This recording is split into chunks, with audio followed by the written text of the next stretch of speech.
Good day everyone. This video is intended for educational use only, and our group is allowing our instructor Mr. Roldan Ciardines to use this video for educational material. We are the Group 3 and our topic is about global security. Global food security. So, what is global food security? Global food security refers to the availability, accessibility, and affordability of food for all people in the world wide. It encompasses various factors such as agricultural productive, distribution of system, economic stability, and social policy. Achieving food security requires addressing challenges like climate change, population of growth, resources scarcity, and socio-economic disparities. So, another key factors is agricultural because it which involves maximizing crop yield while minimizing environmental impact. This includes adopting sustainability farming practices, investing in research and technology, and also it improving infrastructure for irrigation and transportation.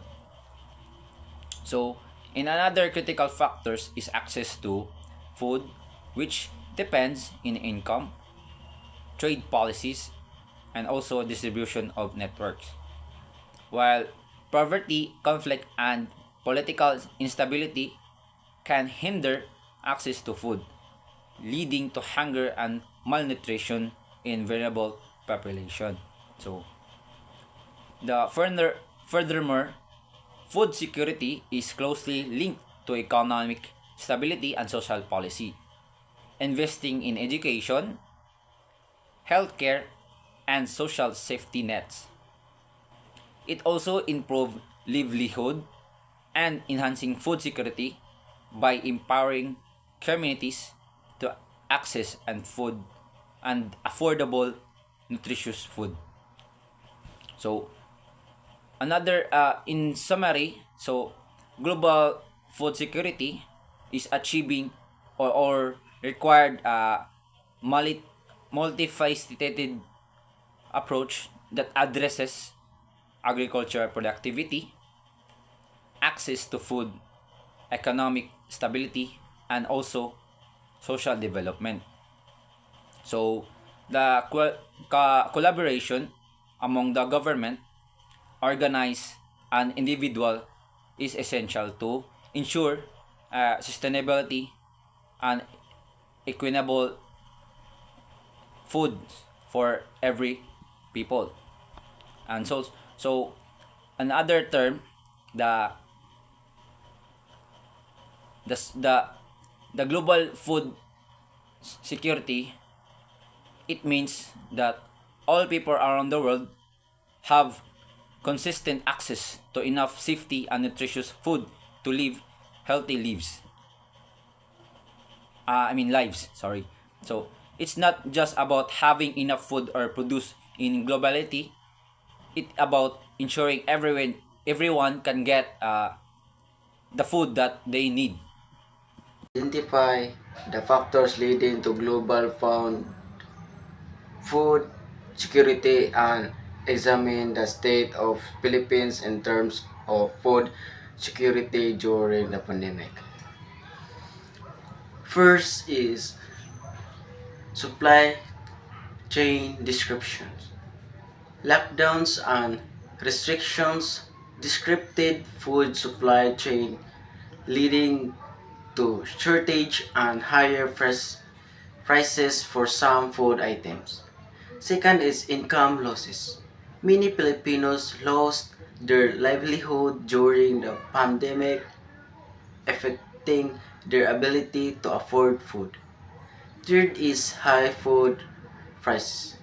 Description in the supply chain, increased demand led to higher food prices, impacting the affordability of food for many. Fourth is natural disaster. The Philippines is prone to natural disasters such as typhoons, and floods, which can damage crops and infrastructure, further exacerbating food insecurity. The last is government response. The Philippine government implemented various measures to address food security during the pandemic, including food distribution programs and financial assistance to vulnerable populations. And for while the Philippines has made progress in improving food security in recent years, the COVID-19 pandemic highlights the vulnerabilities it its food system. Addressing these challenges requires a multifaceted approach, including investing in sustainable agriculture, improving infrastructure, and ensuring access to nutritious food for all Filipinos. So, global food security is first is climate change. Alteration in weather patterns can impact crop yields and agricultural productivity, affecting food availability and prices worldwide. Second is economic factors. Income levels, market access, and food prices play crucial roles in determining food security. Economic instability can lead to food shortage and malnutrition. Third is political stability. Political conflict and instability can disrupt food production and distribution, leading to food insecurity in affected regions. Fourth is technological advancements.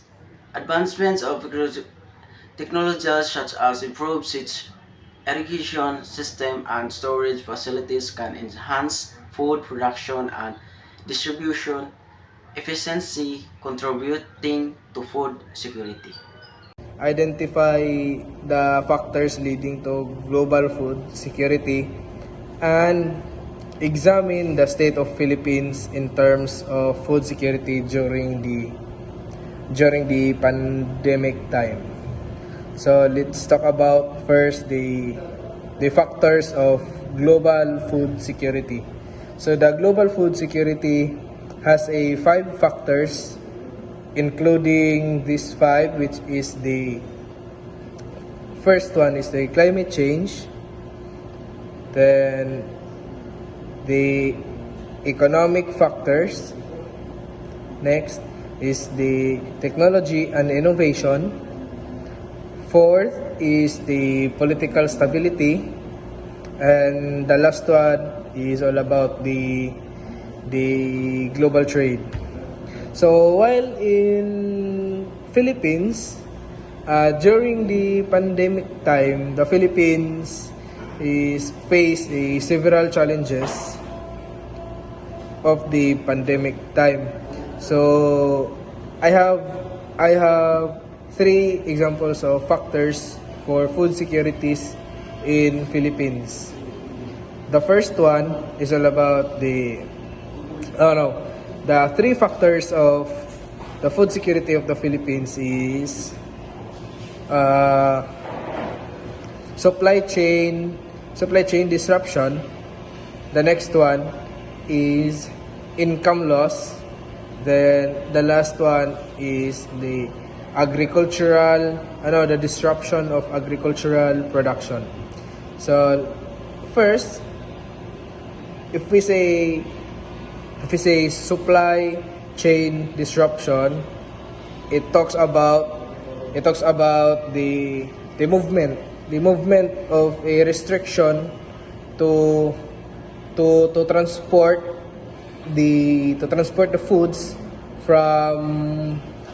the foods from the farm to the market. Then the next one is the what do you call this one? Is the income loss.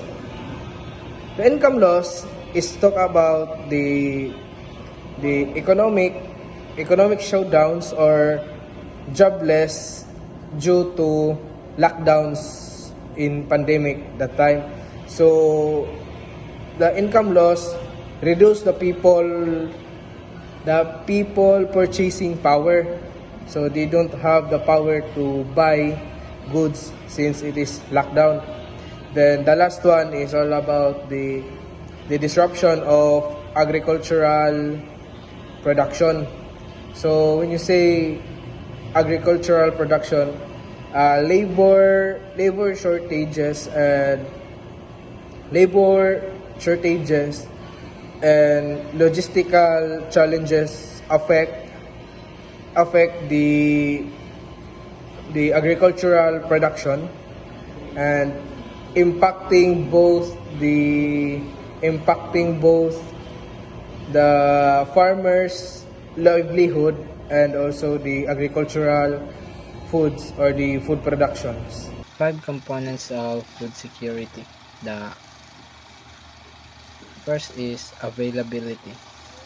Availability refers to the consistent and adequate supply of food of both national and household level.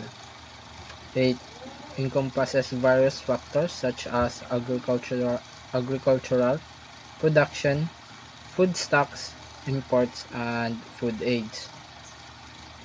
At the national level, availability involves ensuring sufficient food production to meet the dietary needs of the population. This includes promoting agricultural productivity through sustainable farming practices, technological innovation, and infrastructure development. At the household level, availability means that individuals have access to diverse range of food items throughout the year, regardless of the season, variation of fluctuations in food prices. Achieving availability requires effort to enhance agricultural production, improve market access for farmers, reduce post-harvest losses, and establish effective food distribution system. Next is access. Access to food refers to the economic and physical ability of individuals to obtain nutritious foods that meets their dietary needs.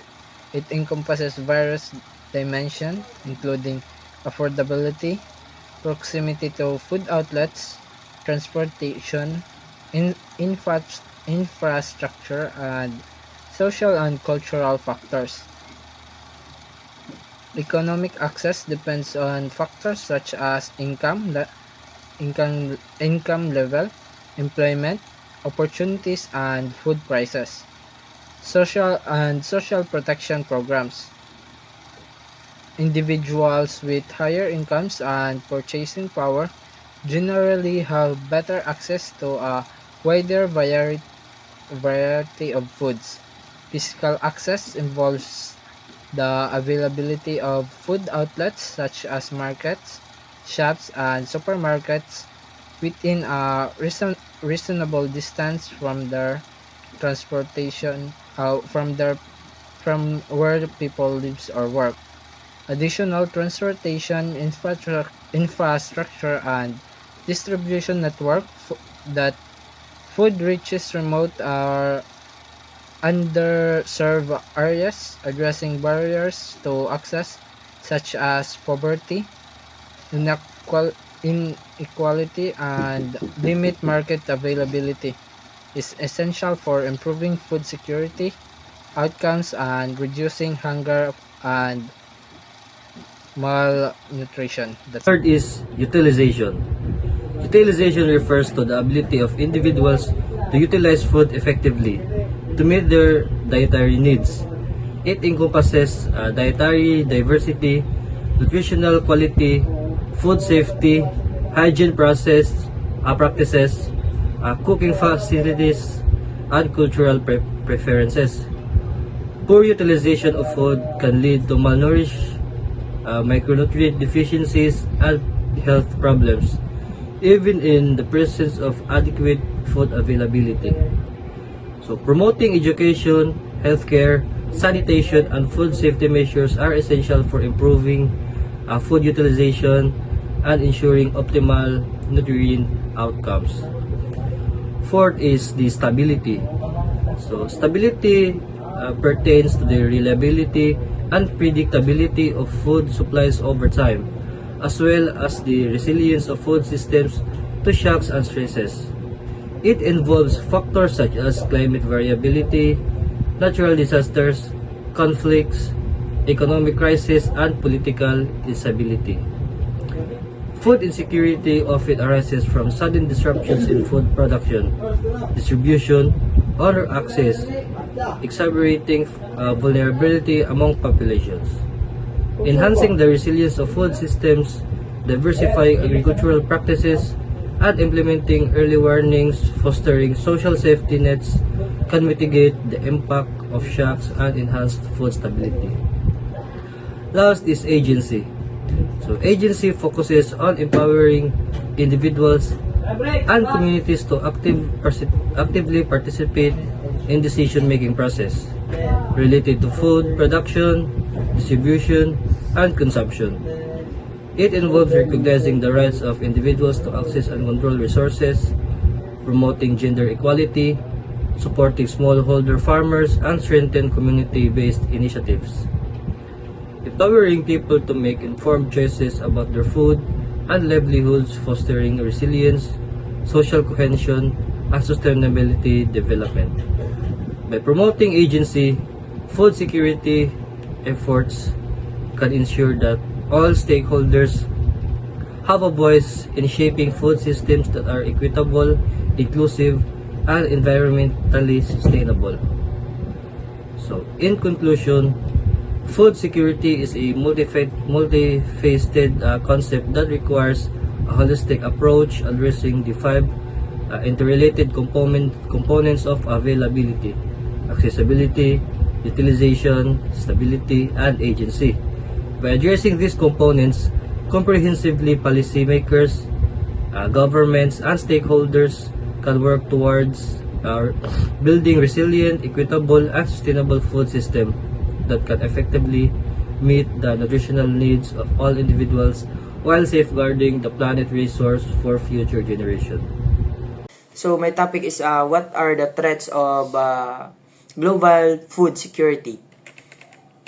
So first is climate change. Rising temperature and changing weather patterns can lead to more frequent and severe droughts, floods, and storms, disrupting agricultural production. Extreme weather events can destroy crops, damage infrastructure, and displace farming communities. So second is water scarcity. So agriculture is a major consumer of water. So and in many regions, demand exceeds supply. Water scarcity can result from extraction, pollution, and efficient irrigation practices. So competition for water resources among agriculture, industry, and urban areas further exacerbates the problem. So third is land degradation. So land degradation, soil erosion caused by factors such as deforestation, unsustainable farming practices, and urbanization reduce the fertility and productivity of land. So desertification and degradation of arid and semi-arid lands poses a significant threat to agricultural productivity in affected regions. So next is pests and diseases. So invasive pests and pathogens can devastate crops and livestock, so leading to significant economic losses and food shortages. Climate change can exacerbate this threat by alternating and geographic distribution and prevalence of pests and diseases. So next is political instability. So conflict and political instability disrupt food production, distribution, and access, displacement of population. Damage to infrastructure and disruption to trade routes can lead to food storages, hunger, and malnutrition. So next is economic factors. So poverty, lack of access to resources, and income inequality prevent many people from producing or accessing adequate amount of food. High food prices and limited employment opportunities further contribute to food insecurity, particularly in developing countries. So next is global trade policy. So trade barriers, tariffs, and markets volatility and can affect food availability and affordability. So particularly for vulnerable populations, dependence on imported food can increase vulnerability to supply chain disruptions and price fluctuations. So addressing these threats requires a multi-faceted approach that includes implementing sustainable agricultural practices, so promoting water conservation and efficiency, investing in soil conservation and land restoration efforts, strengthening disease surveillance and control measures, fostering peace and stability, promoting inclusive economic growth, and reforming global trade policies to ensure food security for all. So what are the threats to global food security? So I have here the several threats to global food security. Here are some of the major ones. First is climate change. Climate change is one of the biggest threats to global food security. It leads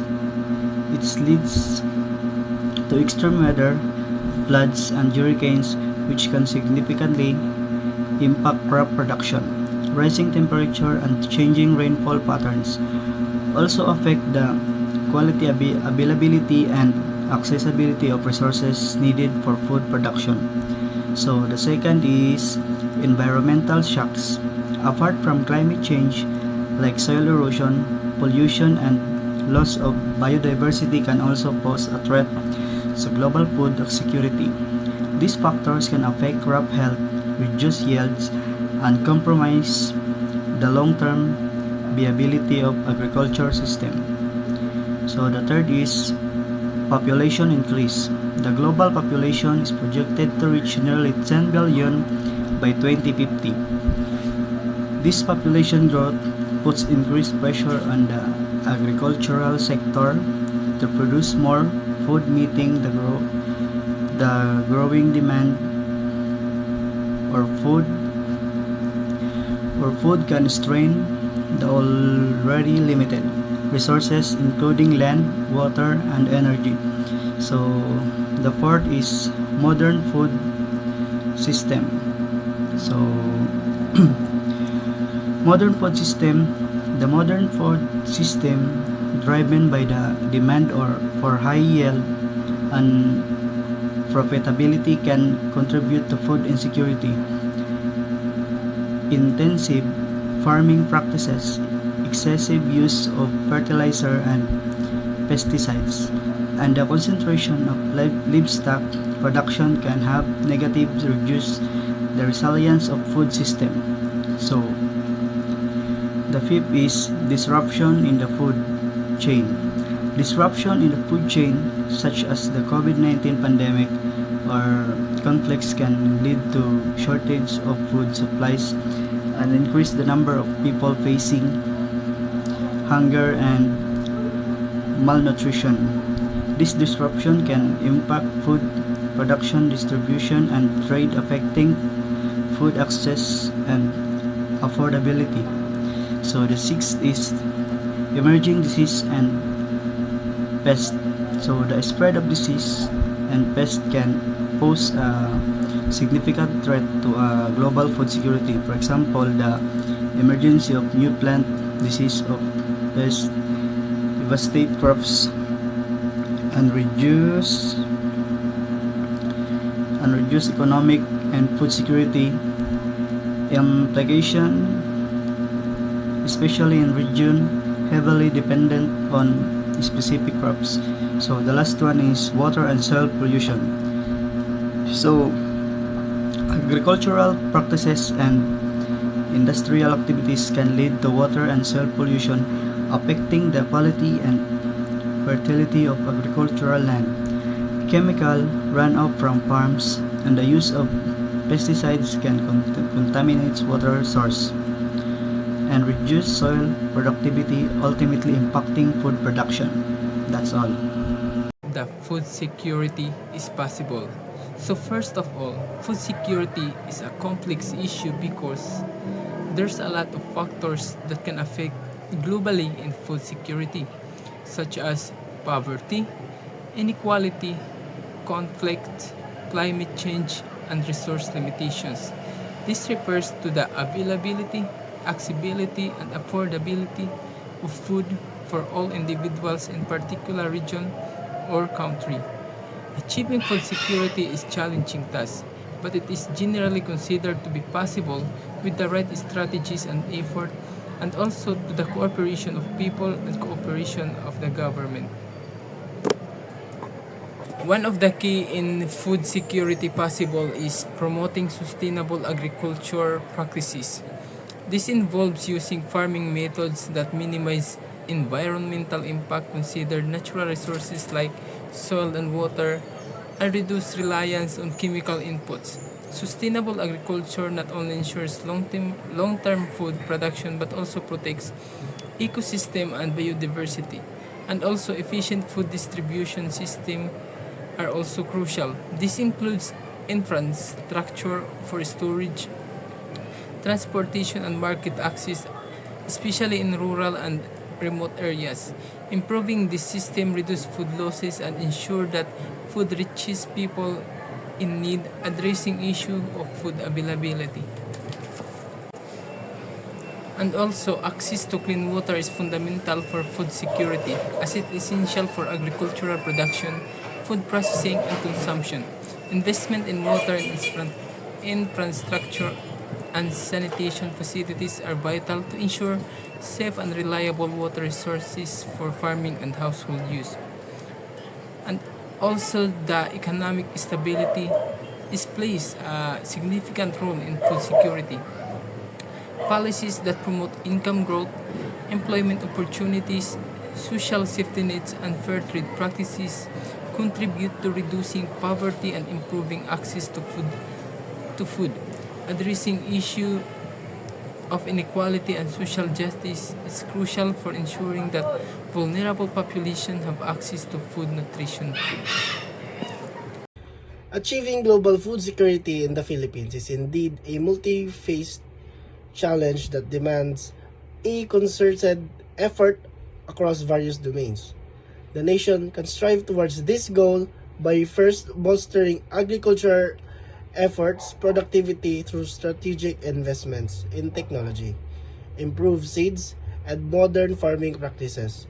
Concurrently, enhancing rural infrastructures such as roads and storage facilities can facilitate efficient transportation of produce to markets, minimizing losses and boosting farmer income.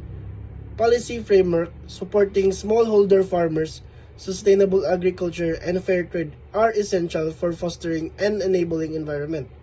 Moreover, proactive measures to mitigate the impacts of climate change on agriculture, including the promotion of the climate-smart practice, are imperative. Investing in nutrition education and ensuring access to diverse and nutritious foods are integral components of addressing malnutrition.